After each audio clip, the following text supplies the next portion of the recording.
動でお風呂を沸かします。お風呂の線は来ましたか？自動でお風呂の線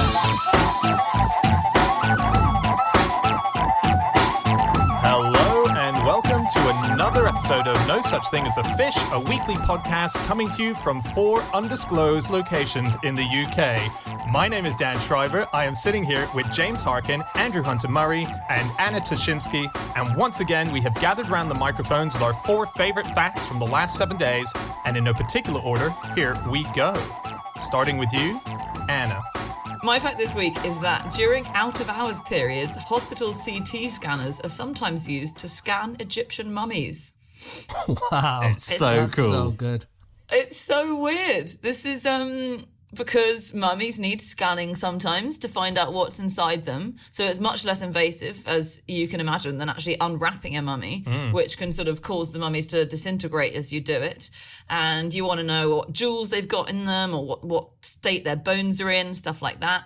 And actually, almost since the dawn of X-rays, they realised this would be really useful for scanning mummies. And since the year 2000, apparently, it's been a routine use for hospital CT scanners, is to use them on mummies. There are various hospitals in the UK that do it. I think Manchester Children's Hospital does a very strong line in loaning its CT scanners out. I think it was Leeds Hospital, I can't remember exactly, but I read one of them saying that they did it in the night or out of hours because they didn't want to scare the patients, which I think makes sense, doesn't it? I love the idea of seeing the previous patient coming out and they've been desiccated and they're 2,000 years old. I'm not going in there. I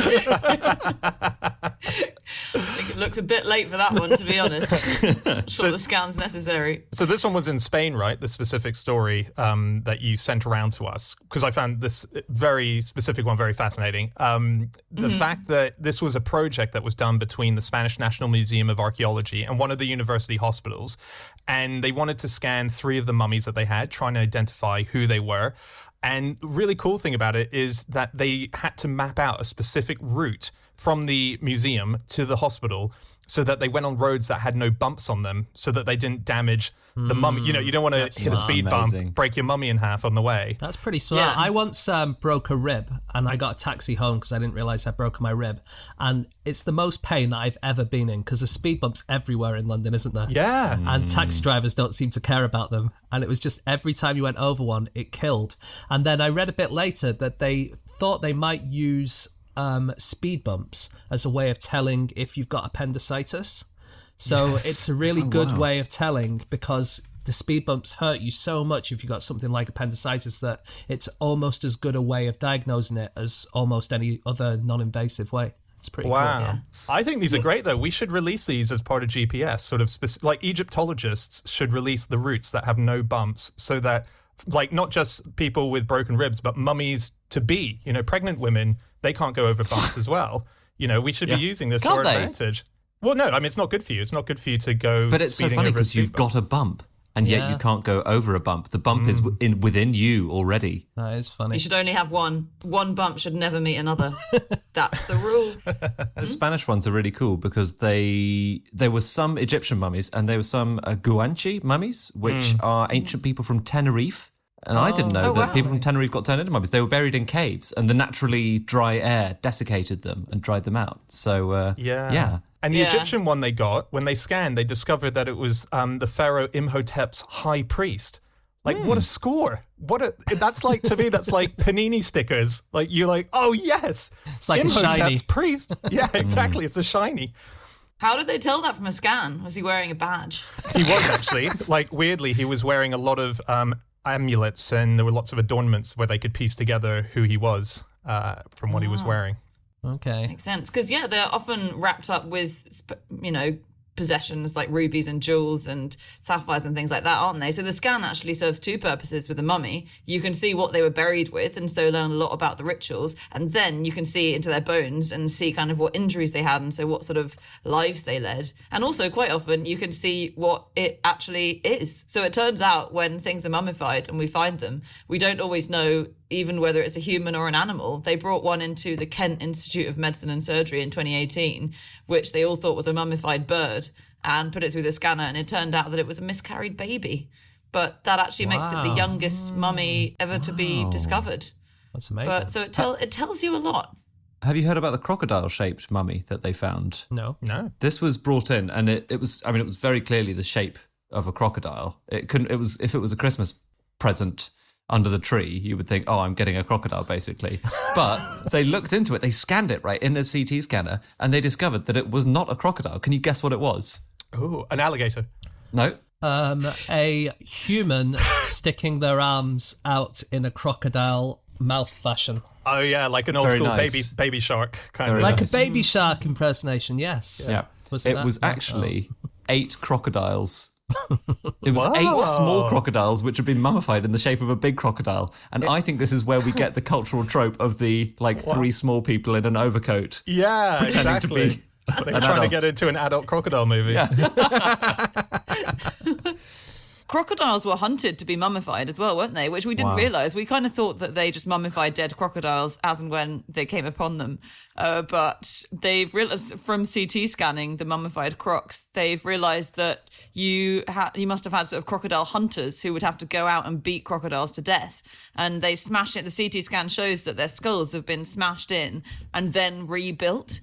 So you kill it by smashing in its skull, but then you kind of need to make it look like a proper skull again. And It's not so, surprising yeah. they went for 8 baby crocodiles. They just Yeah. came back saying, oh yeah, got another crocodile here. I've actually pre-mummified it, so there's no need to examine. So good. So CT scanners, the object themselves, a British invention, at least half so, from a guy called Godfrey N. Hounsfield, who in the 70s was awarded a Nobel Prize for it. And EMI were the people who developed the CT scanner. And EMI is the very same EMI that is the music company. And when they were developing this, they needed more money to sort of help the company to do this stuff. And it just so happened that in 1957, EMI acquired Capitol Records, which allowed them to distribute British music into America. And it's 1957. The Beatles are about to arrive in 1962, a few years later, and that helped raise the money for CT scanners. So the Beatles are partially responsible for the reason that we have CT scanners. My God. I've read quite a few places saying that's a myth.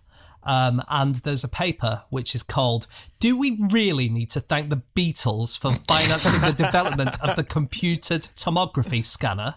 I don't know if that's the kind of tone that they had in mind when they wrote the title, but they say that EMI only paid about £100,000 into the development of the CT scanner, whereas the government paid in a lot more than that.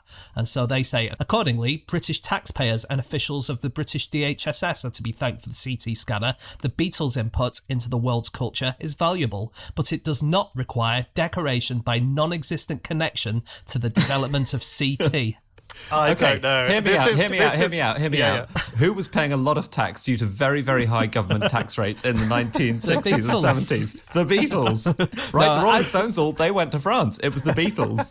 I've got to say, I do agree with Dan that I think these guys are being a little bit uppity in it. And I think that the Beatles, it's £100,000, and it was at the start as well. They gave Hounsfield the money at the top, and then the government came in and gave them a lot more money later. So I think it's kind of fair that the Beatles had something to say, But sorry, why was the record label investing in CT scanners? Well, because EMI stands for Electric and Music Industries, and they're originally an electrical and music company. So they made electrics and they made music. And so this was like the electrical side of their brand. And they also did music Okay. stuff as well. Okay. Sounds legit. God. Yeah. It sounds I think so. almost, it's still loose, I reckon. But yeah, good on them. Thank you, Beatles, for saving so many lives. Rockets get CT scanned, and that's to check that all their stuff is working. So NASA and the Navy use a system called Actis systems, which are special rocket CT scanners, and they are specially rigged up to spot flaws in like the engine parts and stuff like that. cool. And they doubled up as whale scanners. Very So cool. there's this guy called Ted Cranford, who's a whale expert, and he became obsessed with the idea that he really wanted to CT scan a whale, and most whales don't fit into most conventional CT scanners. And You could get 6 tiny whales and put them in a big whale suit. doesn't make any sense. You got to go the other way round, chop a whale into 6 parts. Oh, yeah. Anyway, so first of all, he needed to get hold of a whale. So apparently his mates knew that he was looking for a big old whale head to scan, and they found a dead sperm whale on a California beach. And so these two friends of his borrowed a front-end loader, like one of those trucks, from a construction company nearby, cut the head off this whale, carried it to a massive freezer somewhere in a marine laboratory in California, called Ted. It was like, well, look, we've got your whale head. What now?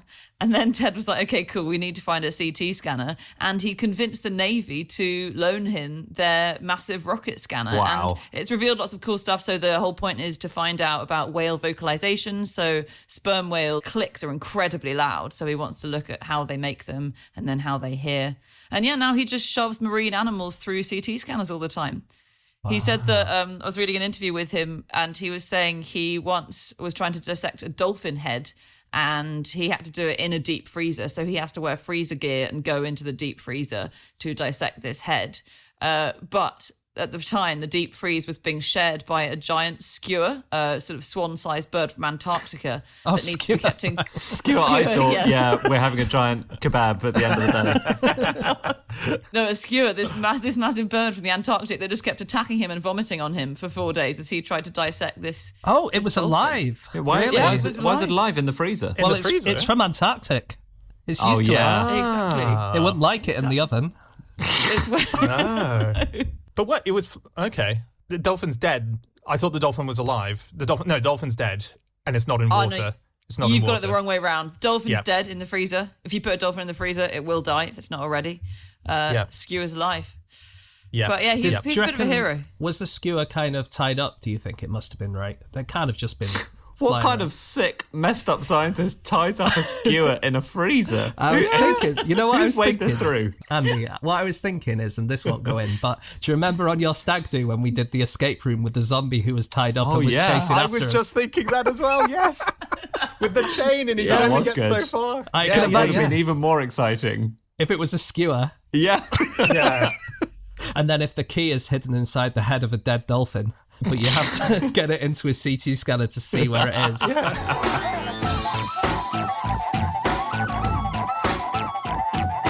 Okay, it's time for fact number 2, and that is my fact. My fact this week is that in 1973, British Rail successfully designed and patented a flying saucer. Wow. That sounds awesome. So this was the late 1960s. British Rail commissioned an engineer who was called Charles Osmond Frederick, and they commissioned him to design a lifting platform for use. And he took some time to develop it, and then he came back to them. He lifted things too far into space. Exactly. In 1973, he came back with what he claimed was a fully functional flying, fusion-powered, spinning flying saucer. So it was a very exciting thing. He handed it in, and not only did they not send him away and say he was crazy, but they submitted it to be patented, and the government granted it. It was successfully patented, and it was given a number and everything, and it should still, in theory, be patented, but they overran on the license and they didn't renew. So unfortunately, Why it is on earth dead would now. you not renew a patent for a nuclear fusion-powered flying saucer? Yeah. That's Can true. I just, when you say they wanted a lifting platform, what Yeah. did that mean? I think, you know, when you see construction workers outside and they go on that little platform that looks like a cross ladder that raises up and up. I think it's like one of those. They obviously had a need for it somewhere in what they do. Got it. And he decided fusion powered, because it's fusion powered, wasn't it? Which is fascinatingly ambitious, given that what humans have been trying to do for almost a century is create something that can be powered by fusion based energy. Yeah. And he just thought, sod it, I reckon I'm onto it. To be honest, I mean, it was fusion powered, right? It was ignited by laser beams. And the lasers were energized by a homopolar generator, and it kind of feels like he's just been reading a load of science fiction books and picked up a few words and gone, oh, well, you know, that's a kind of thing, isn't it? Why don't we say that? I mean, well, it was incredibly detailed. I think he thought he knew that the science didn't exist. I think he was trying to predict the future of where science would go. And the idea, I think British Rail saw this. This was a time when there was a lot of interest in space, and they thought maybe let's get ahead of the game here and make sure if we suddenly discover all the things that he's not predicted, but needs that are not yet around, if they suddenly come to, this might actually work. It feels a bit like patent trolling, doesn't it? Because if I tomorrow manage to come up with a way of making nuclear fusion work so it can power things, I don't want to have to pay 20% to British Rail because they speculatively said that, we invented this thing. That is going to be in the future, James, if you do that, and I am not saying you will, I'm saying in fact that you won't, but if you did do that, like 100 years from now, sorry to crush your dreams. I feel like you should believe in me more. Okay, look, as a physics graduate, I'm saying you are the most likely of the four of us to produce nuclear fusion. However, but even if you did do that in a podcast 100 years from now, they would be able to say, did you know that actually we have British Rail to thank for nuclear fusion? It would be like EMI and the CT scanner all over again. Yeah, they're the Beatles. Yeah. Or would we be saying it's thanks to a podcast? Wait a minute, are we the Beatles in this case? I don't think we can say that. British Rail is the Beatles, and we're sort of Einstein. And people are going, did you know it's not actually James Harkin who we have to thank for fusion, it's British Rail. So good. Yeah, and one of the reasons that we didn't know this until quite recently, so it was some patent fans found it, didn't they? Yeah. But one of the reasons that we didn't find it is because it contained the word nuclear in the patent, and when you put the word nuclear in your patent, it kind of often gets given a secrecy order, and so you need to go through an extra hoop to look at those patents. Really? Yeah. It looked really cool, though. If you look at the drawings on the patent, it does look like a proper flying saucer, and there's drawings on the inside. There's not proper descriptions of what the inside, how it would fully function. It was more trying to focus on the engineering side of it. But it looks, to some people who've sort of analysed what were drawn, it looks like it could carry 60 people inside it. The way that it looked like they would be inside it is that if you picture like when you go to a fairground and there's that gravity tunnel thing where you all stand against the wall and as it spins you get sucked to the wall. It's sort of like that. The seats are arranged around the edge of the inside of the circular saucer. That's an uncomfortable way to travel if you're going by British Rail and you have to be stuck up against the side. How are you going to get to the buffet car? Exactly. Also, they don't work on me. Genuinely, doesn't work on me.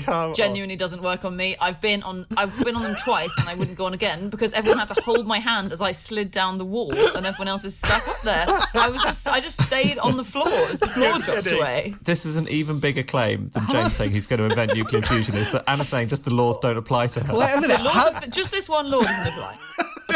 So the coolest British Rail invention that I came across was, did you guys know about the pub cars? No. No. So this is in 1949. British Rail decided to launch carriages that were pubs, and they were properly decked out they went for mock Tudor design. Lovely. And the outside of the carriage was all fake brick, so it looked like an idyllic village bricked up Tudor pub. They put pub signs up.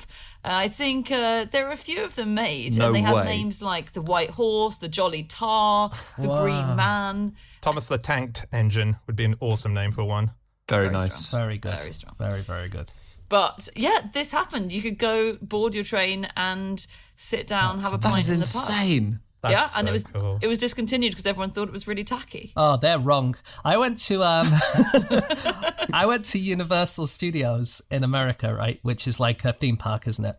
And they have the Harry Potter world there, and you can get on their is it called the Hogwarts Express, and you can pretend that you're going across the Scottish countryside to get to Hogwarts, okay? But first of all, you have to queue up in an exact replica of King's Cross. And then they have a shop which is supposed to be exactly the same as a UK railway shop. And they're so accurate, they sold cans of Strongbow. No. Isn't that amazing? They had cool. loads of like British brands of like, I don't know what British brands are, but like candies and stuff like that, Rowntrees, but they had cans of Strongbow. I was like, I've never felt so at home in my life. Drunk 8-year-olds everywhere. Yeah, running desperately at platform 9 3/4. So many concussed children. Since you mentioned Harry Potter, I just want to say something about King's Cross Station. Because platform 9 3/4, the thing that really pisses off Harry Potter fans about it when you go to King's Cross. No. Where is it? It's between platforms 8 and 9. So basically, J.K. Rowling got her stations confused. She meant Euston. She said King's Cross. And so they couldn't actually put platform 9 and 3/4 between platforms 9 and 10. So it's between 8 and 9. And a Harry Potter fan goes to King's Cross and is like, oh my God, this doesn't make any sense. It's not 8 and 3/4. Wow. But King's Cross could resolve this quite pressing problem because they have 13 platforms. They've got 13 platforms, but their platforms only go up to 11. So one of them is 9 and 3/4, which is like a fake one. But the other one, they needed to add an extra platform a few years ago, and they needed to add it to the left-hand side, to the opposite side of platform 1. And they didn't want to call it platform 12 because they thought that'll confuse people because it's at the opposite end to like platform 10, 11, etc. So they called it platform 0. Right. So what King's Cross can do is they rename platform 0 platform 1, as you would, rename platform 1 platform 2, etc., etc., etc. You get to platform 8 and 9, and suddenly platform 9 and 3/4 is in the right place. It's a great idea. I mean, you only have 1 week probably of people wanting to go to Luton and ending up in Glasgow and get on the wrong train. But then once that's happened a few times, people will get wise to it. To be honest, what's 1 week more of lost economic activity for the UK at this point? Exactly. Should we talk about UFOs? Let's do it. They're illegal in Châteauneuf-du-Pape. UFOs. Right. Oh, well, they disturb the grapes, don't they? That is actually exactly why it is. Oh, really? Well, kind of, yeah. So Châteauneuf-du-Pape, it's a town in southeast France, and they obviously make very good red wine, and all the winemakers are quite protective of their brand. And then in the 1950s, there was a load of reports in France of these, what they called cigars volants, which means flying cigars.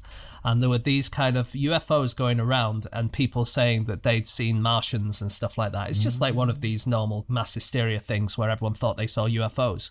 But when that happened, all the wine growers were like, well, we can't have UFOs around here. So they made a law saying that no UFO is allowed to land in Châteauneuf-du-Pape. And they're not even allowed to fly over. And if any alien lands, then they will be arrested immediately. And actually, only a few years ago, the mayor of Châteauneuf-du-Pape said that they will keep the law on the books. So it definitely does exist.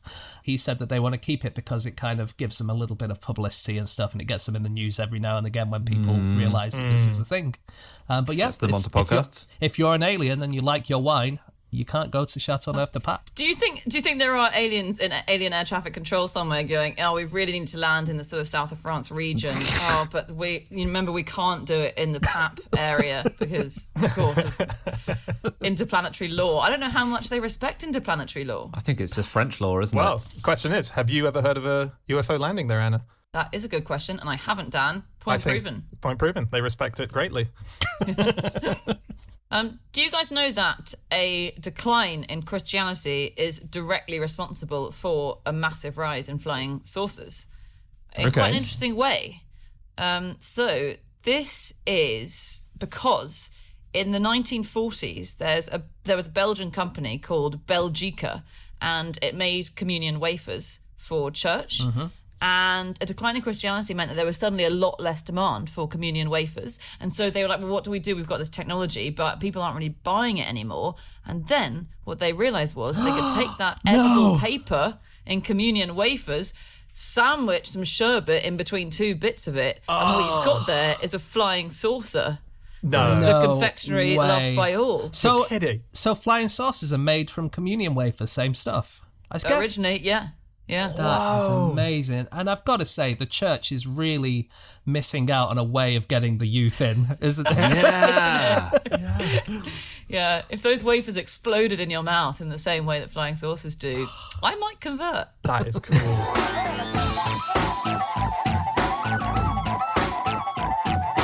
Okay, it is time for fact number 3, and that is Andy.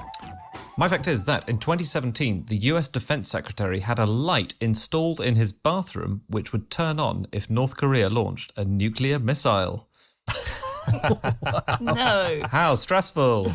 Wow. How So stressful. Who was it? That was James Mattis. That's right. Yeah. It was Jim Mattis. And this was at the time when North Korea was launching, it was the big sort of North Korean missile hoo-ha of 2017.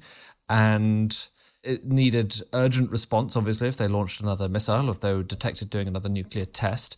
And this light was installed in his bathroom, so he could see it from the shower. If he was having a shower, he would be able to immediately jump out of the shower, go downstairs, get in the car, and go and sort it out. Did he always have to shower in the dark so that he'd be able to see this light really well? I don't know. What he had, basically, his whole home was rigged up like this huge Korean missile booby trap. So there was a bell in his kitchen, there was one in his bedroom. And I should say, this is all from a new book called Rage by Bob Woodward, who is an incredible veteran US reporter. And these bells went off on more than one occasion. Oh. And he had a car which had to be followed by an SUV. And inside the SUV, there was a team plotting the flight path of any potential incoming nuclear missile. And this was just his life. Yeah, he had a very, very stressful life. And he slept in his gym clothes, didn't he? He just had to be at the ready at all time. Well, surely he should have showered in his clothes as well. Yeah. Otherwise, how often did he end up naked in the emergency vehicle taking to mission control? Just on missiles, generally, it's astonishing when you look into the history of missile and missile alerts in the last 70 years, and you realise how many times we've come to the brink of essentially nuclear war based on what should have been a minor cock-up, isn't it? So there have just been so many false missile alarms, and I think my favourite ones are, well, one of them was in 1960 when there was, so mid-Cold War, everyone is very tense, to be fair. There was US radar in Greenland, which suddenly reported that there were dozens of Soviet missiles coming over the horizon, exactly where they'd be expected to be coming from, and they were attacking. And so the US Defense Command went into maximum alert, they were getting ready to retaliate. And it turned out to be the moon. So it was... That's all right.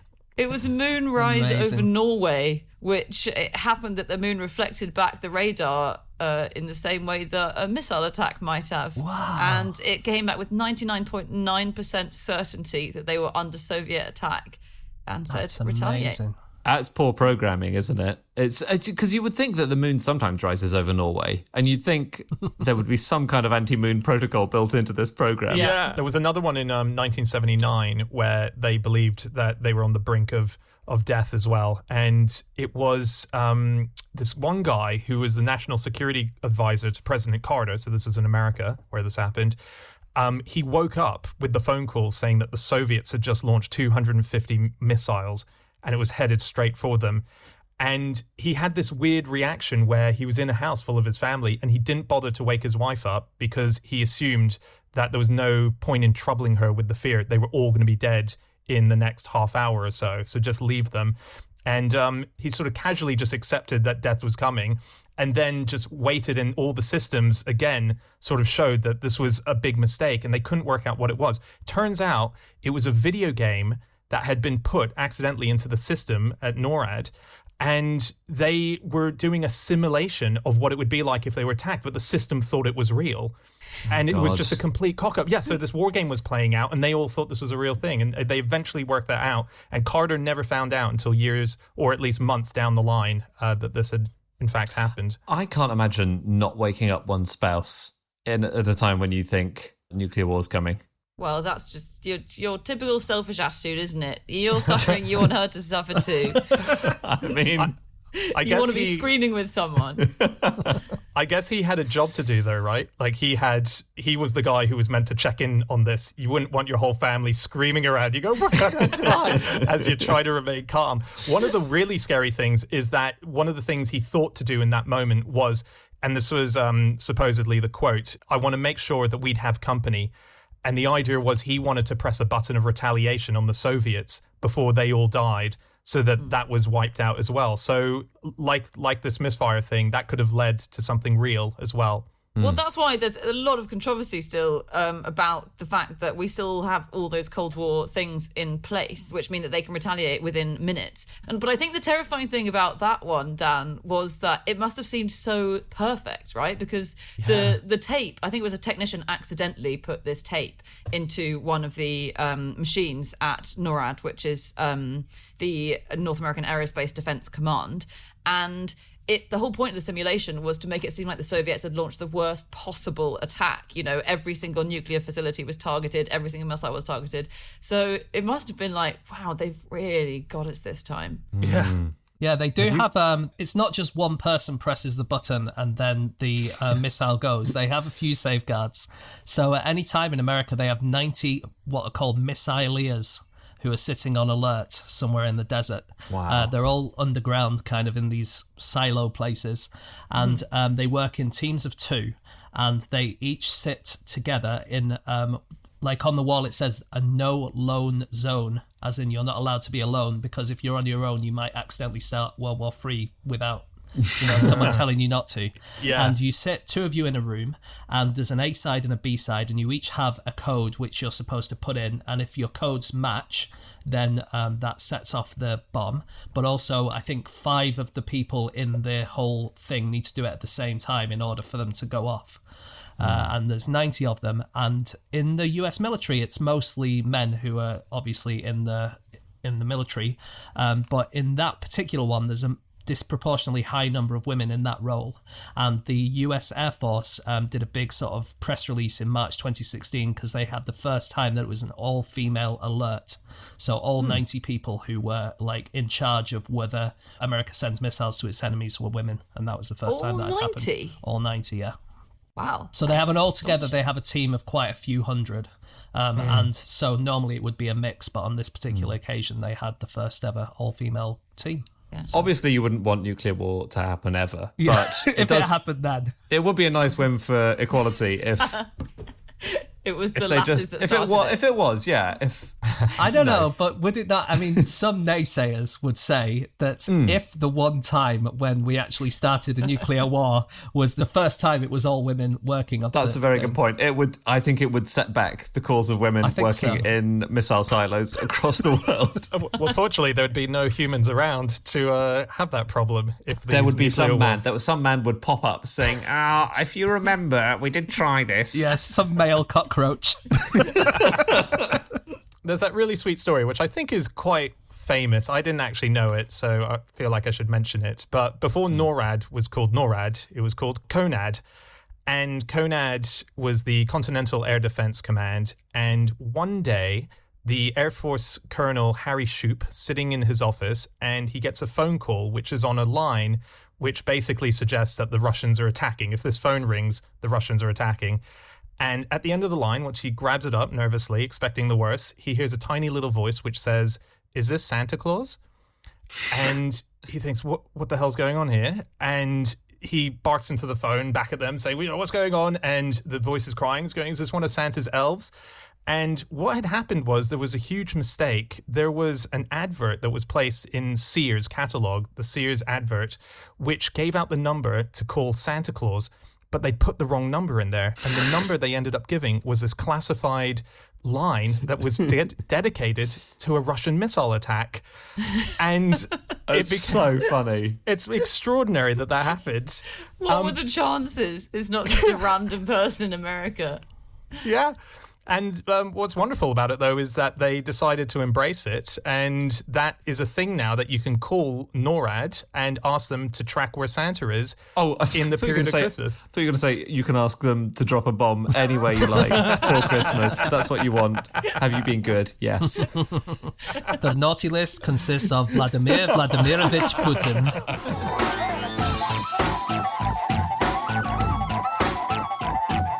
Okay, it is time for our final fact of the show, and that is James. My fact this week is that fashion historian Hilary Davidson has invented the Bill and Ted test, which judges the historical accuracy of movie costumes by comparing them against the surprisingly accurate movie Bill and Ted's Excellent Adventure.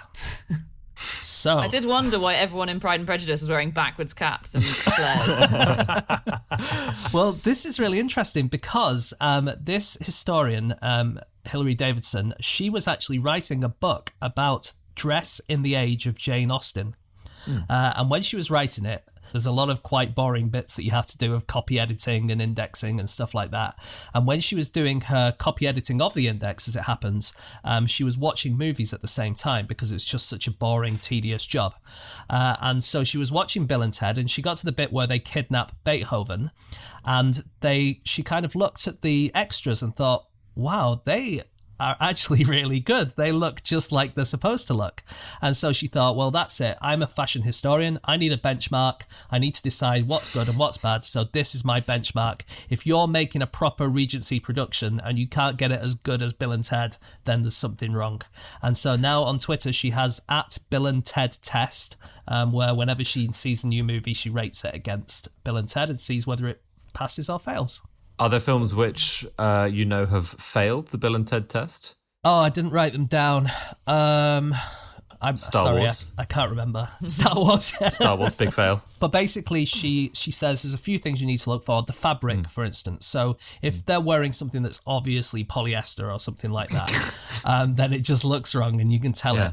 But the other thing is the hair. So if your hair is down and you're an adult woman, then unless you are unmarried and a virgin, or you're a prostitute, or you're mad, then you would not have your hair down as a woman in that kind of period. That's a big risk in a singles bar, isn't it? I mean, I think she's unmarried and a virgin, but it's possible she's a mad prostitute. Yeah, and she she does say in this interview in Slate, she's stressing that she's not saying everyone has to be completely historically accurate for everything, but sometimes it can, if you're an expert, it can put you off a little bit by seeing, someone wearing like you say, a baseball cap in the middle of Pride and Prejudice. Yeah. It might be worth saying for the one person who is not totally familiar with Bill and Ted that the reason that it's a good benchmark is because they travel in time, right? To lots of different, yes, lots of different time periods where they're wearing the clothes of that period. Is that right? I mean, they're not wearing the clothes of that period. They stay in their own mufti throughout, but they go and visit people like Beethoven and Socrates and Napoleon. Yeah. They must really stand out. Yeah, they do. That's kind of where some of the comedy comes in. Yeah. I mean, it is one of the greatest movies ever made, in my opinion, and it's one of the probably half a dozen films before 2010 that I've actually seen. I think that might be why you think it's one of the greatest movies ever made, if you compare it with the overall number of movies made. It's but so they do good. spend a portion of the movie in the future. Is that why you've allowed that to be part of the movies you can watch, James? Yes, exactly. I love that we have to thank for giving us Bill and Ted, the thriller post-apocalyptic author Richard Matheson. So if you don't know Richard Matheson, he is the author of I Am Legend. He is an author who Stephen King said is the greatest influence that Stephen King has had by another author. That is Richard Matheson. He's the master. And if you don't know what I Am Legend is, it's basically 2020 in a book. It's basically a worldwide apocalypse due to disease, isn't it? Yeah, exactly. It's exactly that. And so Richard Matheson happens to be the father of Chris Matheson, who is the co-writer and co-creator, along with his partner Solomon, of Bill and Ted. And Bill and Ted was meant to be just a throwaway sketch. They had this idea. They were going to play the characters live on stage. And they happened to just mention it to Richard Matheson, saying, this is the idea that we have for this sketch. And he said, I actually think there's a whole movie in this. And they thought, oh, God, okay, that's interesting. Never thought to do that. And they wrote up the movie. And that's why we have The Most Excellent and Bogus Adventures. Wasn't it almost The Most Excellent and Bogus Adventures, or The Most Excellent Adventures of Bill, Ted and Bob? Because initially, in their improv group, and it was like constant improvise, wasn't it? And there were three of them, but the character who was playing Bob sort of lost interest in the whole concept and disappeared. And so it ended up just being the two of them. But it sounds like they were committed to the Bill and Ted conceit for years before it materialized into a film. They sort of used to always keep the improv going. They would write letters to each other in the characters of Bill and Ted. I don't know if that's a standard improv behavior, Andy. It's not. Okay. I'm not constantly writing Regency-themed letters to my buddies in the group. That's a shame. A lot of the things with Bill and Ted, how it's come into the culture is obviously through its language, right? So, Anna, if you haven't seen it, they speak in this real kind of surferish slang of saying like bodacious and triumphant and stuff like that. And I looked in the Oxford English Dictionary, and they're referenced about a dozen times in the Oxford English Dictionary. So they're referenced for the phrase yes way, as in the opposite of no way. Oh, wow. Yes, way. They're referenced in Dude, in the entry for Dude, and also in the entry for second base. And they're not first citations, they're just kind of examples, but they are the first citation of Party On. So, because we don't know anyone else who said Party On before Bill and Ted did. And they're the first citation outside of dictionaries of the word dickweed. So it was mentioned outside dictionaries, did you say? Yeah, so sometimes... So did a lexicographer invent the word dickweed, sneak it in, hope it would take off, and then... Sometimes the OED takes like words from slang dictionaries and puts it into the OED, but they didn't have the citation from there. But they do have the citation from Bill and Ted, which is the first one where Bill says, "You killed Ted, you medieval dickweed." And that is so good. The first example we have of someone using that in real life. So Bill and Ted is back in the cinemas right now, as we speak. Face the Music, the third. And I thought there'd been this ginormous gap between the last movie and now. That's all the Bill and Ted that we have. But it turns out, underneath, there's been so much. There was an animated series which had Keanu and Alex Winter and George Carlin voicing it. Can I just say, that was one of the best cartoons. I used to love that as a kid. I used to love that so much, that show. Didn't know it existed. That's the only version of Bill and Ted that I've seen, is occasionally watching that cartoon. Yeah. Wow. It had an amazing theme tune as well. You got to find the theme tune. So Did you see the live series then? There was an action series, live action series, and they cast people who, when you look at the pictures, look exactly like the guys. But they also went into theater. There was Bill and Ted's Excellent Halloween Adventure and Musical Adventure. There were board games. There was the Excellent Board Game and Riff in Time, RIFF, Riff in Time. And then there was a whole comic book series that has been run for years, which were written and drawn by a guy called Evan Dorkin. Really? Yeah. Nice. And I basically just said all of that so that I could say the word Evan Dorkin. I was thinking these are standard brand extensions. I don't know where Dan's going with this. It's always heading to the name Dorkin. I did find one fact about the comic book, which is that because they use a time-traveling phone booth, which people might think is a bit of a rip-off from Doctor Who, they use the comic book to explain that actually... due to the way time travel works, Doctor Who ripped off Bill and Ted, despite having started in 1960-something. That's a brilliant way to get around the patents problem we had earlier on in the episode. Absolutely, yeah. But Doctor Who is also a time traveller, and I would say a more adept time traveller than Bill and Ted, though I haven't seen it, but he is very good at it. So I would imagine he can always have claimed to have gone back. He's been to the beginning of the universe. Yes. You know, That's one true. place that Doctor Who's never been, because he's an alien, Chateauneuf-du-Pape. Yes. I want to see the episode of Doctor Who where he lands in Chateauneuf-du-Pape and gets immediately arrested. I read such an endearing interview with Keanu Reeves, which actually just came out recently, but was an interview that he did in 1987, which is when they were making Bill and Ted. But I think no one knew who he was then, and then the film got delayed, so the interview was never released at the time. And it was for the rap, and he admitted that he wasn't a good actor, in fact, in it. He said, so I think the interviewer, who was Steve Pond, asked him, how long have you been acting? And Keanu Reeves said, I don't really know if I'm acting now. I'm pretty bad. I mean, I hate acting most of the time I do it. It's a god-awful job. Just on old awesome movies. This isn't to do with Bill and Ted, but our friend... Are you just using the word awesome as a connective link here? Kind of is, but you'll see where I'm going, because they're kind of in the same genre-ish. So our friend Justin Gaynor sent me an article which I'd missed from The Guardian, which a few people will have seen, about cool runnings. Then you'll see this article. It's absolutely brilliant. It was an interview with a few people, including John Turteltaub, who was the director, and he gave some bits of trivia about Cool Runnings, which are amazing. So it was translated around the world, and in Norway it was translated as Cold Buttocks. Cool Runnings. And he said that after Cool Runnings he got sent lots of similar kind of screenplays about sports, and they were all kind of almost identical. And he said it got so bad that at one point I received a script called Amanda. Without reading a word, I picked up the phone and said to my agent, what kind of animal is it and what's wrong with the kid? There was a long pause before the reply came, it's a horse and a brain tumour. Okay, that's it. That's all of our facts. Thank you so much for listening. If you would like to get in contact with any of us about the things that we have said over the course of this podcast, we can be found on our Twitter accounts. I'm on @Schreiberland, Andy At Andrew Hunter M. James At James Harkin. and Anna.